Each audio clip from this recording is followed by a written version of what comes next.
I never expected my life to change like this.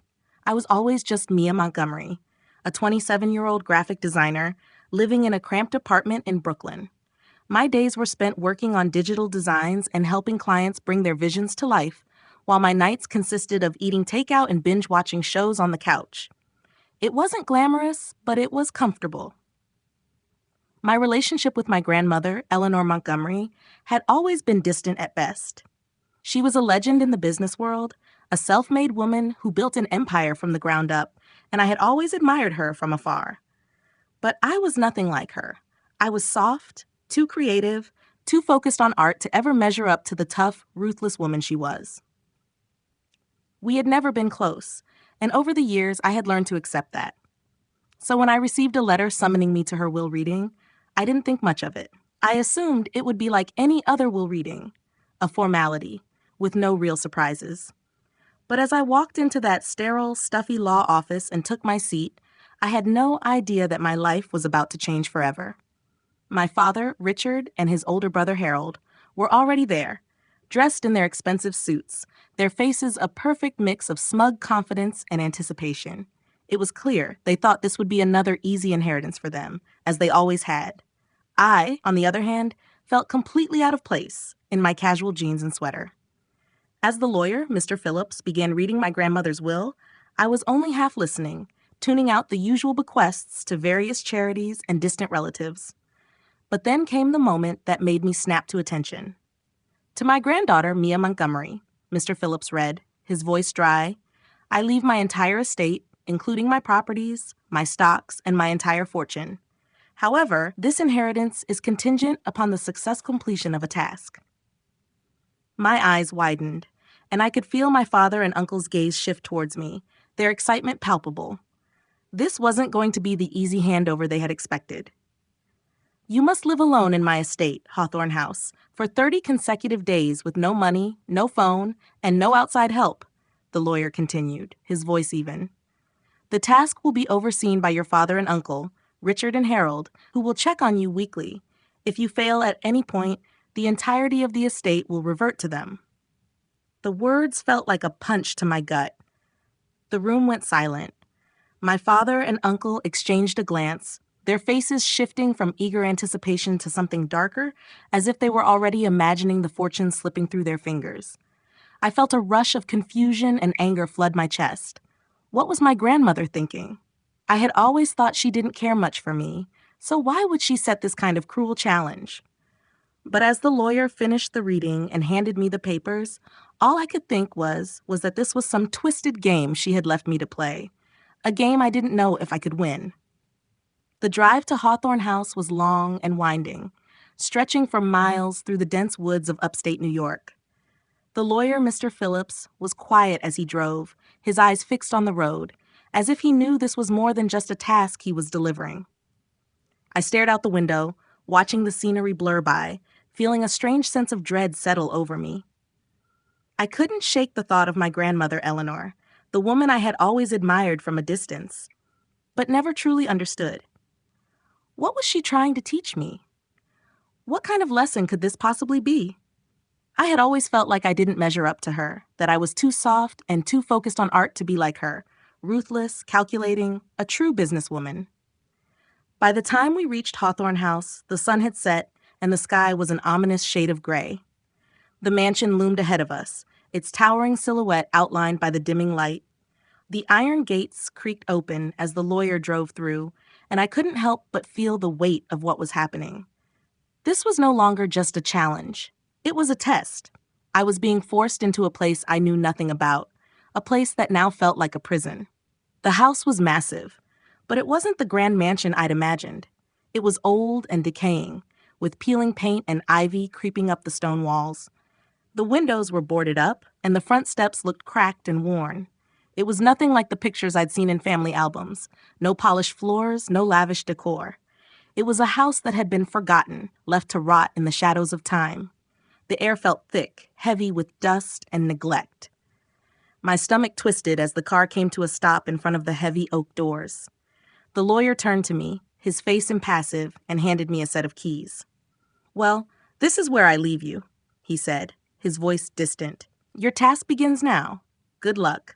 And just like that, he drove off, leaving me standing alone in front of the mansion, my heart racing in my chest. I had nothing but the clothes on my back. No phone, no money, no way to contact anyone. I stood there for a moment, the cold wind biting at my skin, before I pushed the heavy door open. The wood groaned in protest, and I stepped inside, the smell of mildew and old wood immediately hitting me. The house was eerily quiet, the kind of silence that felt suffocating. My footsteps echoed as I moved deeper into the foyer, unsure of where to go or what to do. I flicked on a light switch, but nothing happened. The electricity was off. I felt my frustration mounting. How could I survive here for 30 days with no resources, no way to reach out for help? The house felt alive, almost as if it were watching me, waiting for me to break. I forced myself to take a deep breath, telling myself I could do this, even though I had no idea how. As I explored the rooms, the chill of the house crept into my bones. I found a few dusty blankets and some old candles, but there was no food, no comfort. It was as if everything in the house was deliberately holding me at arm's length, like it was designed to make me fail. I spent the first night curled up on the cold floor, wrapped in the thin blankets, listening to the wind howl outside and wondering what on earth I had gotten myself into. The first few days felt like a blur of desperation. Each morning, I woke to the same grim reality: no food, no running water, and no way to contact anyone. The house was a hollow shell, its walls heavy with secrets I didn't yet understand. I spent hours searching, hoping for something, anything that might help me survive, but the mansion offered nothing but dust and silence. The rusty water from the taps had all but dried up, leaving me parched and disoriented. I tried to gather my thoughts, but the hunger gnawed at me, making it hard to focus. I had no idea how I was supposed to make it through the next few weeks. Every inch of the house seemed to mock me, its walls whispering of abandonment and decay. The isolation weighed heavily on me, especially as the days stretched on. At night, the house came alive with strange noises: creaks in the floorboards, the distant howling of the wind, the occasional scurrying of something unseen behind the walls. The first night had been unbearable, but after a few more, I grew used to the sounds. I wrapped myself in a thick layer of blankets I found stuffed away in a closet, using them for warmth, though they did little to comfort me. By the third day, the reality of my situation hit me with full force. I wasn't just here to survive physically, I was also being forced to confront something deeper, something within myself. I had always thought of myself as weak, too focused on my art to handle hardship. My grandmother's cold, calculating nature always made me feel inadequate, like I would never measure up. But now, as I sat in the middle of the dark, damp kitchen, I realized I had no choice but to prove myself wrong. It was in the kitchen, after a particularly exhausting search through the house, that I found something unexpected: a jar. It was a dusty, old jar tucked away in the back of a pantry, half covered by boxes of expired spices and half-empty jars. At first, I thought it was just another relic of the house's neglect, but then I recognized the familiar handwriting on the label: strawberry jam. Made by Eleanor. My heart skipped a beat. This was my grandmother's jam. She had always been famous for it, always making jar after jar of it in the summer. I had grown up on it, and I hadn't tasted it in years. I hesitated for a moment, staring at the jar as if it were some kind of treasure. After everything I had gone through, the hunger, the isolation, the constant gnawing doubt, I couldn't resist. I pried open the lid, struggling with the tight seal until it finally gave way with a satisfying pop. The jam was still thick and sweet, a taste of a life I had long forgotten. I ate it slowly, savoring every spoonful, letting the sweetness fill the emptiness in my stomach. It wasn't just food, it was a connection to her, to my grandmother. In that moment, I realized that this was more than just survival. It was about something deeper, something that went beyond just getting by. That jar of jam, simple, sweet, and full of memories, was a message. I wasn't just meant to endure this house. I was meant to learn from it. After that first taste of jam, something shifted in me. The hunger didn't just fade away. It felt like a spark had been lit inside me. I had spent the last few days simply trying to survive, but in that moment, I realized that survival wasn't enough. There had to be something more to this. My grandmother Eleanor had left me this challenge, not just as a test of endurance, but as a way to teach me something about myself, about her, and about the life I had so often underestimated. The jam, sweet and comforting, was the first piece of the puzzle, a breadcrumb that seemed to whisper, "There is more here than you realize." I knew I had to start looking at Hawthorne House differently. What had once felt like a cold, intimidating prison now seemed to hold a treasure trove of secrets, waiting for me to uncover them. I spent the next few days exploring every inch of the house. The more I moved through its musty halls, the more I began to see that it wasn't just a decaying mansion. It was a map of my grandmother's life. Every room held pieces of a past that had been hidden away from me, locked behind layers of neglect and silence. In the library, I found old family photos, faded and yellowed with age. There were pictures of Eleanor, young and vibrant, standing beside strangers who, I realized, must have been her friends, her colleagues. I stared at the photo, trying to see the woman I had known in the face of the young girl in the picture. But she was different, softer, maybe even a little hopeful. There were no hints of the cold businesswoman I had grown up hearing about. This was the first clue, a sign that my grandmother had once been someone else, someone I had never known. In the drawing room, I found more traces of her, hidden beneath layers of dust. A collection of books, some leather-bound, others well-worn from use, sat on a shelf. I ran my fingers over the spines, recognizing titles I had seen before in the family library but had never thought to read. My grandmother had always been a voracious reader, always consuming books on business, history, politics, but in these books, I found poetry, literature, even a few novels. I pulled one from the shelf and opened it, surprised to see her handwriting in the margins. She had marked the pages, left notes to herself, things that had meant something to her at some point in her life. But it wasn't until I stumbled upon her study that I began to truly understand what she had left me. Behind a hidden drawer, buried beneath old ledgers and paperwork, I found the first of her journals. It was worn, the leather cover cracked, but the pages inside were still legible.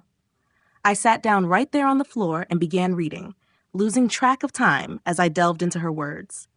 In those pages, Eleanor was not the distant, untouchable matriarch I had always known. She was a young woman, full of dreams, ambition, and heartache. She wrote about the early days of her business, about the sacrifices she made, and the relationships she had lost along the way. It was in these words, in these forgotten corners of her life, that I began to see her, not just as the woman who had built an empire, but as a person who had struggled, loved, and lost. I had always thought of her as cold, distant, unapproachable. But now, as I read her journal, I understood the truth. Eleanor had been a woman of contradictions, someone who had fought for everything she had, yet carried scars from the battles along the way. And somehow, amidst all this, I began to see her legacy not as something to be inherited, but as something to be understood. I wasn't just surviving the house. I was learning from it, piece by piece. The days began to blur together, and as I read more of my grandmother's journals, I found myself no longer just enduring Hawthorne House, but slowly uncovering the woman who had lived here, the woman I had never truly known. Each journal revealed more layers of Eleanor's life, painting a picture of a woman who was fiercely ambitious, deeply lonely, and yet undeniably human. I had always assumed my grandmother was some kind of unapproachable figure, someone who had everything under control, someone who never showed any weakness. But in her journals, I found a woman who had faced failures, who had loved and lost, and who had questioned her own decisions. The more I read, the more I realized that my grandmother had built her empire not just with intelligence, but with sacrifice. Sacrifice that had come at the expense of her personal happiness. One of the journals detailed her relationship with a man who had been her first love, someone who had been everything to her until her family had forced her to choose between him and her future. She had written about the heartache of letting him go, the ache that had never truly faded, even as she built her business and her legacy. It was like reading about a different side of Eleanor, the side she had buried, the side that had been left behind in her pursuit of success. But even with all this knowledge, there was still something I didn't understand. Why had she chosen me for this task? Why had she trusted me with this strange challenge, this test of survival? I wasn't a businesswoman like her. I didn't have the same drive, the same ruthlessness. I was an artist, someone who saw the world through a lens of creativity, not strategy. And yet, she had given me this inheritance, with all the power that came with it. What did she expect from me? As I walked through the house, searching for more clues, I began to realize something. This challenge, this test, wasn't about proving I could survive the mansion. It was about understanding her legacy, not just the wealth, but the lessons she had left behind. It was about discovering the woman behind the empire, the person who had been lost to time and ambition. It was about seeing her not just as a distant matriarch, but as someone who had lived a life full of contradictions, a woman who had struggled with the same fears and desires that I had. In one of the last rooms I had yet to explore, I found another journal, hidden beneath the floorboards of what had once been her study. This journal was different. It was written in the later years of her life, when she was already at the peak of her career. But as I flipped through the pages, I saw a change in her writing. The fierce ambition had softened, replaced by a quiet introspection. She had begun to regret some of the choices she had made, particularly the way she had neglected the relationships that mattered most. In this journal, I could feel her humanity, her regrets, her longings for a life she had never truly had time to live. And it was then that I realized the true gift my grandmother had given me. This wasn't just an inheritance of money or property. It was a challenge to learn from her, to understand the deeper layers of her life, to see beyond the success and into the heart of the woman who had built it all. This house, her legacy, wasn't just about survival. It was about growth, about learning to embrace both the light and the dark in myself, just as she had. And as I sat in that dusty room, the last journal in my hands, I knew that I wasn't just surviving anymore. I was beginning to understand. The more time I spent in Hawthorne House, the more I understood the truth about what my grandmother, Eleanor, had left me. The mansion wasn't just a test of physical survival. It was a test of understanding, of finding the deeper meaning hidden in the walls of this decaying place. I had come here expecting some kind of cruel punishment, but now, with each journal I uncovered, I saw that it was something far more profound. Eleanor wasn't trying to break me. She was trying to show me something about myself, about the way I viewed life, and how I could learn from her mistakes. As the days passed, I found myself growing stronger. Not physically, necessarily. I was still exhausted, my body aching from the lack of comfort, the hunger, and the grueling search for anything that could help me survive. But mentally, emotionally, I was becoming someone who could face adversity, who could learn from it and grow. I was no longer just a passive observer of my grandmother's life. I was actively participating in it, piecing together the fragments of her legacy and realizing how they fit into my own story.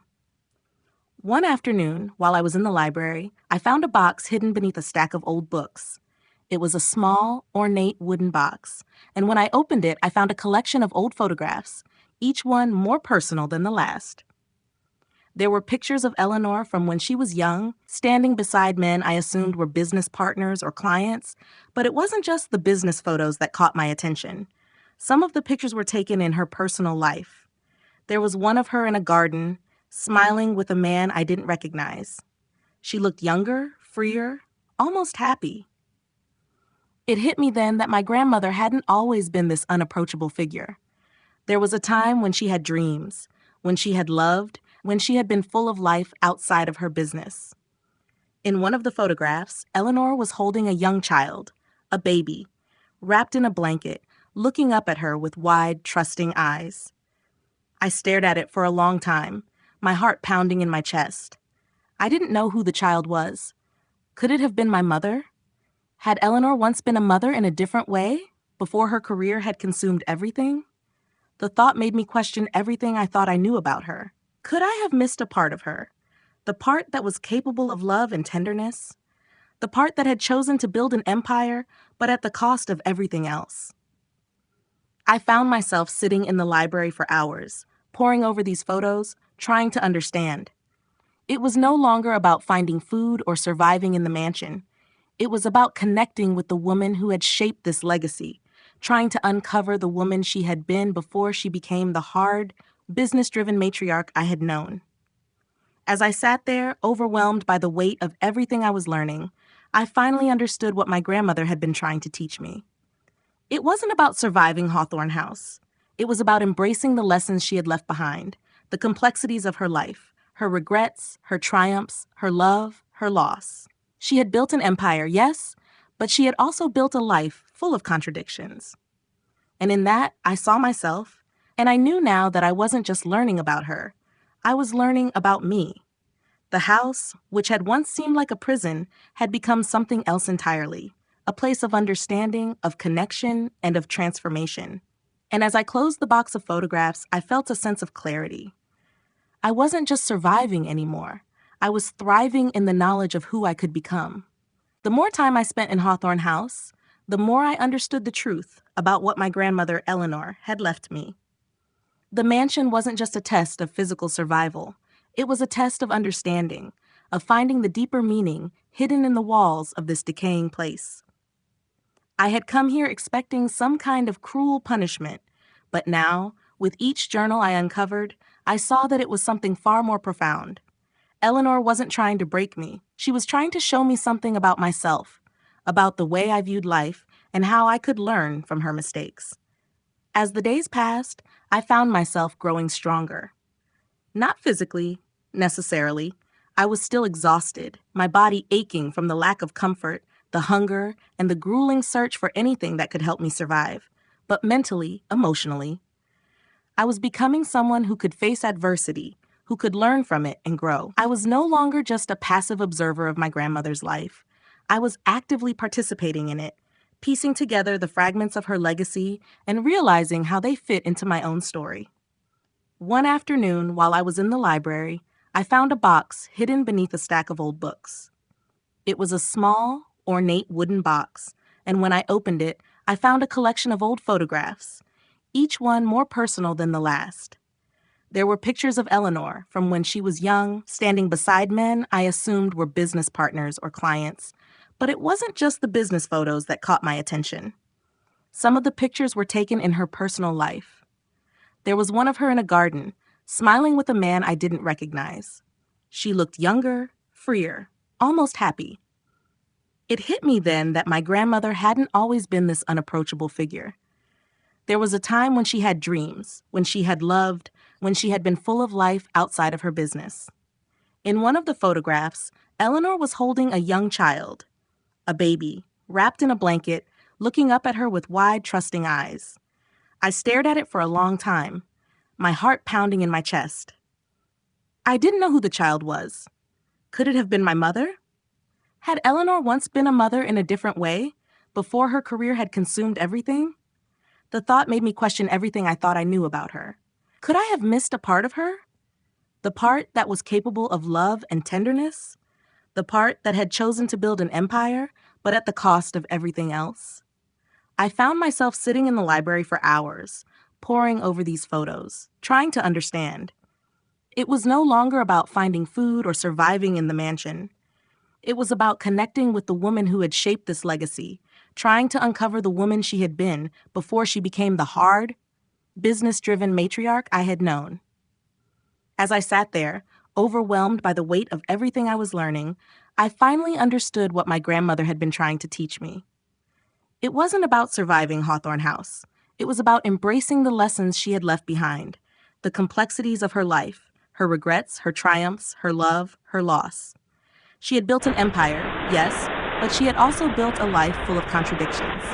And in that, I saw myself, and I knew now that I wasn't just learning about her. I was learning about me. The house, which had once seemed like a prison, had become something else entirely, a place of understanding, of connection, and of transformation. And as I closed the box of photographs, I felt a sense of clarity. I wasn't just surviving anymore. I was thriving in the knowledge of who I could become. In life, it's easy to get caught up in the pursuit of success and the expectations of others, but true fulfillment comes from understanding your own path. Embrace your struggles, as they often hold the lessons that shape your growth. Don't be afraid to confront the complexities within yourself and others. Sometimes the hardest challenges reveal the most profound truths. Learn from the past, but don't feel bound by it. You have the power to create your own legacy, one that aligns with your values, passions, and authenticity. Ultimately, being true to yourself is the key to lasting success.